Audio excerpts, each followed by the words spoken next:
अमित ठाकरेंकडून नेरूळमध्ये शिवरायांच्या पुतळ्याला अभिवादन. पुतळा अनावरण प्रकरणी दाखल झालेल्या गुन्ह्याची नोटीस अमित ठाकरेंनी स्वीकारली. काँग्रेसच्या अस्लम शेख यांच्या कार्यालयाबाहेर भाजप युवा मोर्चाचं आंदोलन. मंत्री लोढांना जीवे मारण्याची धमकी दिल्याचा भाजपकडून निषेध. आंदोलक मालवणी पोलिसांच्या ताब्यात. भाजपच्या आक्रमक आंदोलकांनी मालवणी परिसरातील दुकानं जबरदस्तीने बंद केली. बॅनर फाडत जोरदार निषेध. अस्लम शेख यांना अटक करण्याची मागणी. मुंबई भाजप अध्यक्ष अमित साटम यांना धमकी. स्वतःला काँग्रेस कार्यकर्ता म्हणवणाऱ्या अमानत खान नावाच्या व्यक्तीकडून फेसबुकवरून धमकी.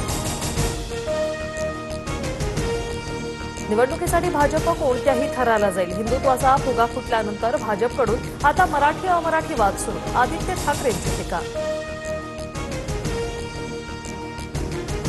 भोरमध्ये अजित पवारांची सत्ता, पण मुख्यमंत्री फडणवीसच. प्रचार सभेत मंत्री चंद्रकांत पाटलांचं विधान. भाजपने भोरमध्ये मटका किंग उमेदवार दिल्याचा आमदार शंकर मांडेकरांचा आरोप. हा कुणाचंही मटण पण दाबा कमळाचं बटण. लोणावळ्यातील प्रचार सभेत भाजप नेत्या चित्रा वाघ यांचं विधान. मावळात आमच्या विचारांचा आमदार नसला तरी आमदाराचे बाप फडणवीस आमच्याकडेच आहेत. लोणावळा नगराध्यक्षपदाच्या उमेदवार सुरेखा जाधव यांचं हे बेताल वक्तव्य.